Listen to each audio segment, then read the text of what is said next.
जय हिंद दोस्तों। आज हम लोग के विमर्श का विषय है वक्फ बोर्ड। ज्वलंत मुद्दा है। आज ही के दिन सदन में बिल पेश हुआ है। तो वक्फ बोर्ड जानने के क्रम में हम पहले ये जानेंगे कि वक्फ शब्द का मतलब क्या है, वक्फ बोर्ड कार्य क्या करता है। जो हम नहीं जानेंगे वो ये है, वक्फ बोर्ड होना चाहिए नहीं होना चाहिए, क्योंकि विमर्श स्वतंत्र है। ये आपके अपने विवेक पे निर्भर करता है, अपने हित पे निर्भर करता है।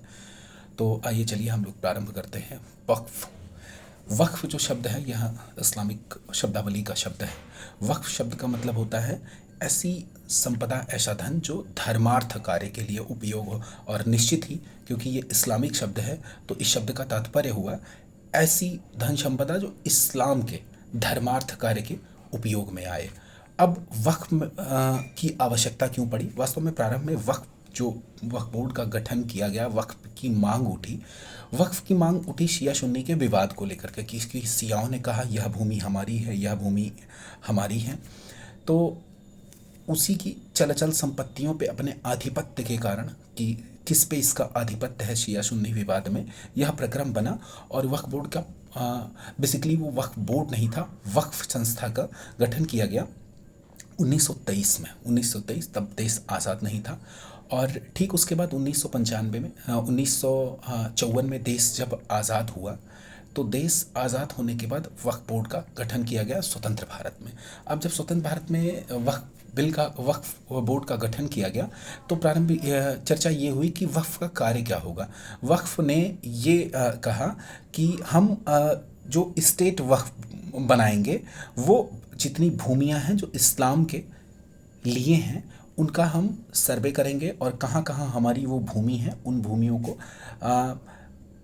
तय करेंगे कि चिन्हित करेंगे कुल मिला के कि कौन सी भूमि इस्लाम से संबंधित और हमारी है। फिर उस भूमि का वो उपयोग अपने हिसाब से करेंगे। अब उपयोग क्या करना, तो प्रश्न ये उठता है कि जैसे चिन्हित क्यों करना, चिन्हित करके ये करेंगे क्या।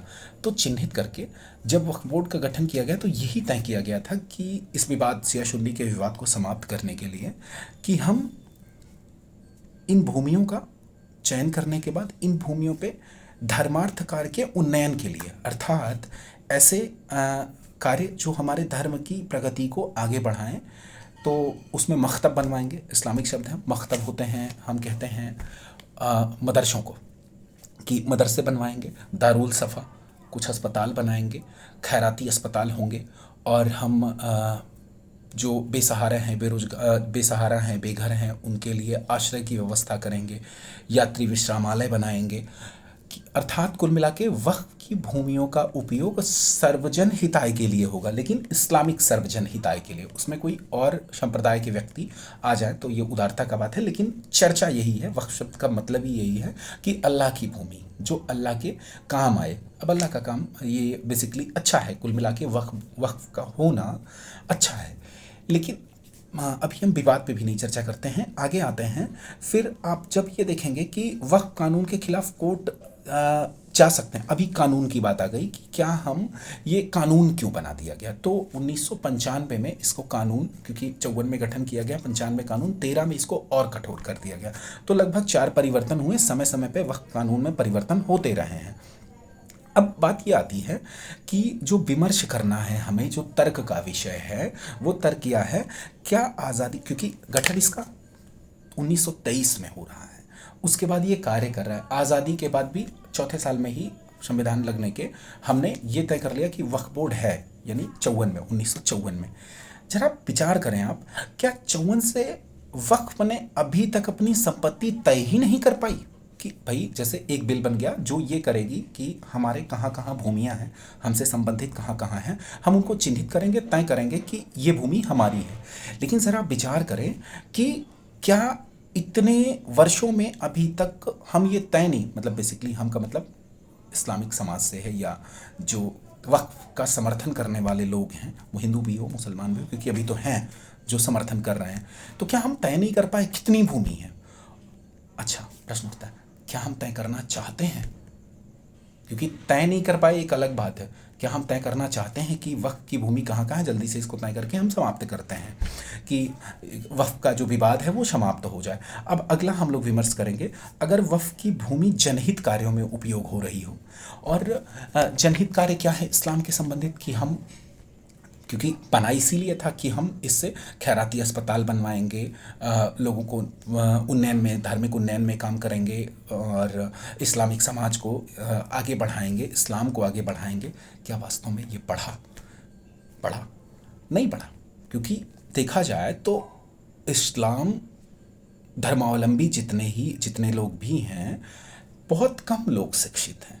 ये आंकड़ा है, अपने देश का आंकड़ा, कोई मेरा अपना नहीं है। मैं तो एक ऐसा कुछ, इसमें जिन भी बातों पे मैं चर्चा कर रहा हूँ, इसमें से कुछ गूगल के तर्क हैं और कुछ जो है न्यूज़ चैनल्स के हैं और कुछ इतिहास के पुस्तकों से हैं, क्योंकि डेट वगैरह वहाँ से मिल जाती हैं।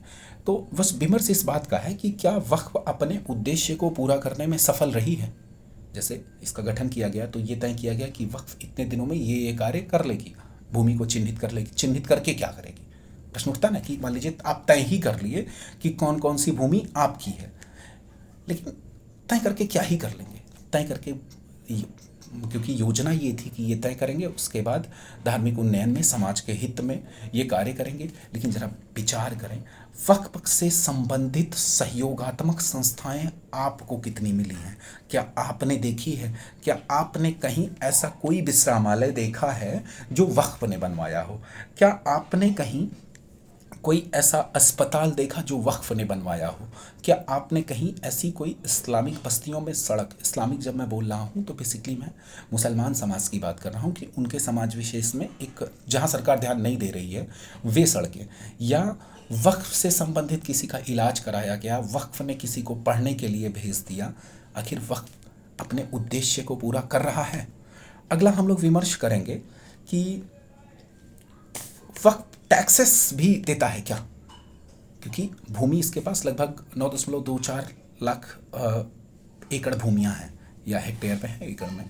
जरा विचार करें, क्या वक्फ टैक्स भी देता है भारत सरकार को? तो जितना मैंने सर्च किया मुझे कहीं टैक्स देता हुआ नहीं दिखा। लेकिन फिर भी क्योंकि विमर्श स्वतंत्र है, इसलिए मैं ये बता रहा हूँ कि जैसे वक्फ बोर्ड ने ये कहा है कि ताजमहल वक्फ की संपत्ति है और ताजमहल से आय होता है, तो हाँ, भारत सरकार को वक्फ से आय तो हो रही है, क्योंकि लाल किले से भी आय हो रही है। वक्त में घोषित किया हुआ है कि लाल किला वक्फ बोर्ड की संपत्ति है।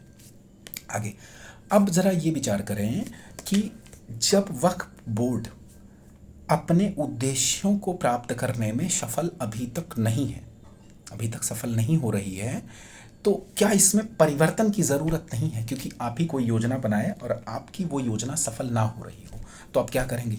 योजना में कुछ परिवर्तन करेंगे, और ताकि हम अपने उद्देश्य को प्राप्त कर सकें।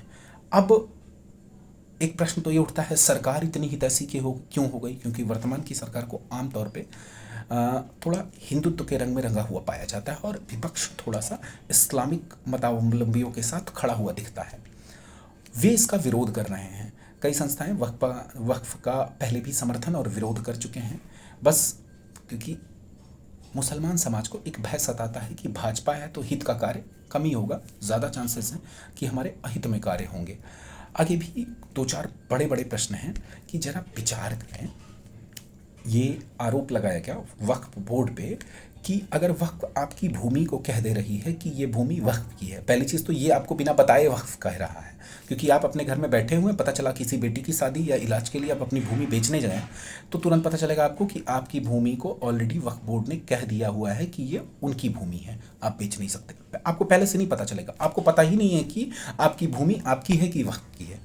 ऐसे कुछ आरोप लगते हैं। एक आरोप ये लगता है कि जो वक्फ की भूमि है उस पर आप न्यायालय नहीं जा सकते, वक्फ के ही न्यायालय में आपको जाना पड़ेगा, जहाँ इस्लामिक मौलवी मुकर्रम बैठेंगे, वो अपना जो न्याय का कार्य करेंगे। तो निश्चित वो उनके पक्ष में, ये एकदम निश्चित नहीं है, हो सकता है आपके भी पक्ष में निर्णय दें, क्योंकि अंधा कोई नहीं है। तो ये 2-4 बड़े बड़े प्रश्न हैं जो ये दर्शाते हैं, क्या एक सभ्य राष्ट्र में ऐसा भी कानून हो सकता है कि कितनी संपत्तियां होंगी आपकी और आप उन संपत्तियों पे दावा करके कर क्या रहे हैं? और प्रश्न उठता है कि इसी देश में जब ये ऐसे कानून बन रहे थे तो ये कानूनों को बनने किसने दिया?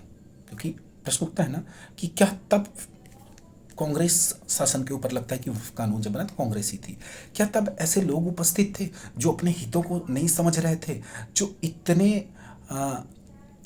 अदूरदर्शी थे कि वो नहीं समझ पाए कि भविष्य में क्या क्या होगा किन किन भूमियों को, हमारी कई बार ये सदन तक को कह देता है। इलाहाबाद में चंद्रशेखर आज़ाद पार्क को इसने कह दिया कि वक्फ बोर्ड ने कि ये हमारी अपनी भूमि है।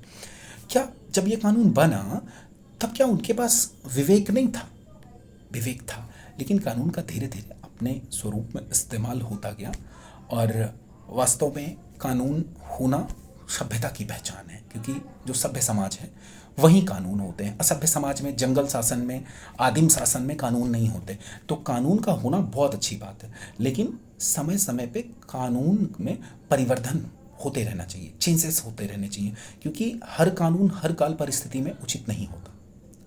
और जब हम कानून में शोधन करते हैं तो कई बार कई वैज्ञानिक चीज़ों को समावेश करते हैं, कई अवैज्ञानिक चीज़ों को बाहर निकालते हैं।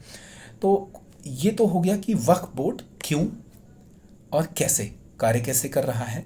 बेसिकली इस विमर्श के अगले कड़ी में कि वक्फ कानून में परिवर्तन क्या हो रहा है, इसकी अगली कड़ी में हम लोग मिलते हैं। और ये बेसिकली इस पे वीडियो बनाने की ज़रूरत मात्र इतनी है कि ज्वलंत मुद्दा है, हम सबको जानना चाहिए कि कानून, वक्फ बोर्ड कानून क्या है। क्योंकि अभी कुछ एक दिनों में आपको सड़कों पर प्रदर्शन होते दिखेंगे, जिन प्रदर्शनों में समाज का अहित होता है। तो अगर सत्ता पक्ष इसके विपक्ष में भी है तो क्यों है भाई, सत्ता पक्ष इसको ला क्यों रही है? अगर सत्य है तो हमें आपको समर्थन करना चाहिए, अगर असत्य लगता है कि वास्तव में उचित नहीं है तो हमें आपको इसके खिलाफ होना चाहिए। मन से ही खिलाफ का मतलब कोई प्रदर्शन नहीं, किसी के घर पे नहीं चढ़ जाना है। बस इतना ही आज के स्वतंत्र विमर्श में, बस इतना ही। अगली कड़ी में फिर मिलते हैं। जय हिंद।